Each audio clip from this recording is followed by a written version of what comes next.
Hello everyone, কেমন আছো বন্ধুরা? আশা করি সকলে ভালো আছো। তো আমিও ভালো আছি। তো চলে এলাম আজকে রেসিপি নিয়ে। আজকে কী কী রান্নাবান্না করব বন্ধুরা। এখানে কাঁচকলা আলু ভেজে নিয়েছি, ডালের বড়া করে নিয়েছি, দেখেছো? তো কাঁচকলা আলু দিয়ে ডালের বড়া দিয়ে ঝোল রান্না করব। তো কড়াইয়ে বসিয়ে দিয়েছি, প্রথমত দিয়ে দিয়েছি তেজপাতা আর পাঁচফোড়ন দিয়ে একটু ভাজি করে মশলাটাও দিয়ে নিয়েছি বন্ধুরা। তার মধ্যে কাঁচা লঙ্কা, জিরা, ধনিয়ার পেস্ট। এখন নুন হলুদটা দেবো। তো দেখলে বন্ধুরা, ঝোল যেহেতু পরিমাণ মতো নুন দিয়ে নিলাম, হলুদ গুঁড়ো দিয়ে নিলাম। তো এখন ভালো করে নাড়াচাড়া করে মশলাটাকে একটু কষিয়ে নেব, তারপরে সবজিগুলি দেব তার মধ্যে। মশলা তো কষানো হয়ে গিয়েছে। তো এখন দিয়ে দেব আলু আর কাঁচকলা। তো আলু কাঁচকলার সাথে মশলাটাকে ভালো করে মিক্সড করে তারপরে আরেকটু কষিয়ে নেব, তারপর ঝোল দেবো। বন্ধুরা পাশে থাকো, ভিডিওটা স্কিপ করো না, দেখতে থাকো। দেখলে বন্ধুরা, সবজি কষানো হয়ে গিয়েছে, এখন ঝোলটা দিয়ে দিলাম। ঝোলটা একটু বলক উঠলে তারপরে দিব এই যে দিয়ে দেবো ভেজে রাখা বড়িগুলি। ঠিক আছে? তো পাশে থাকো, দেখতে থাকো। আরেকটা জিনিস রান্না করব বন্ধুরা, ঠিক আছে? সম্পূর্ণ ভিডিওটা দেখো, স্কিপ করো না। আর যারা যারা সম্পূর্ণ ভিডিওটা দেখেছো তাদেরকে অনেক অনেক ধন্যবাদ। সকলে ভালো থেকো, ঠিক আছে? তো ভিডিও তোমরা দেখো বলি আমার ভিডিও করতে উৎসাহ জাগে বন্ধুরা। এভাবে পাশে থেকো, আমিও আছি সবার পাশে। তো সবাই সবার পাশে থাকবো, তবেই না আমরা সামনের দিকে এগিয়ে যেতে পারবো। কি বললাম বন্ধুরা, ঠিক বললাম তো? তো ঝোলটা বলক উঠুক, তারপরে বড়িগুলি দেবো। আরেকটা জিনিস রান্না করব, পাশে থাকো, দেখতে থাকো।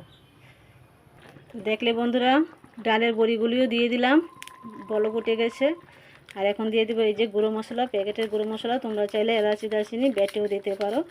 তো সামান্য একটু চিনিও দিয়ে নিয়েছি বন্ধুরা, কেননা নিরামিষ ঝোল, চিনি না দিলে একটু ভালো লাগবে না, তাই না? তো ঝোলটা এখনই নামিয়ে নেব, আমার ঝোল রেডি। তারপর করব মাছের ঝোল রান্না করব বন্ধুরা।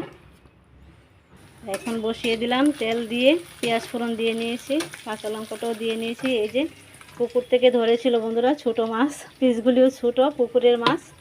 তো মাছ দিয়ে টমেটো দিয়ে রান্না করবো বন্ধুরা, দেখেছো? আর ধনিয়া পাতাটা কেটে নিয়েছি। আর মাছের জন্য একটু সামান্য করে একটু মশলা নিয়ে নিয়েছি, জিরা ধনিয়া।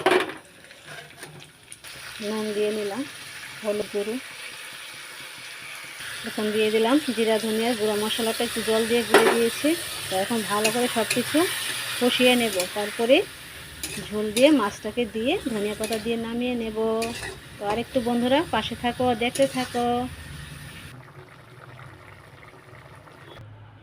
তো আমার রান্নাবান্না কমপ্লিট, দুপুরে রান্নাবান্না কমপ্লিট বন্ধুরা, দেখেছো? তো চলে এলাম ফাইনাল লুক নিয়ে। তো দেখেছো তোমরা কীভাবে কাঁচকলা ঝোলটা রান্না করেছি, আলু কাঁচকলা আর ডালের বড়া দিয়ে ঝোলটা কেমন লাগছে অবশ্যই কমেন্ট করে বলবে। আর এখানে করেছি ডালের বড়া আর কাঁচকলা ভাজি, হাজব্যান্ডের তো খুব ফেভারিট কাঁচকলা ভাজি। তো ডালের বড়াও করেছি মচমচা করে, কে কে ভালোবাসো। আর এখানে মাছের ঝোলটা রান্না করেছি, দেখেছো? টমেটো পেঁয়াজ দিয়ে, ধনিয়া পাতা দিয়ে। তো কেমন লাগছে সব কিছু বলবে, দেখতে কেমন লাগছে, ঠিক আছে? আর বন্ধুরা, কালকের কিছুটা এই যে হাঁসের ডিম রান্না করেছিলাম আলু টমেটো দিয়ে, তো দুটো ডিম বেঁচে গেল, ঝোলও কিছুটা রয়েছে, দেখেছো?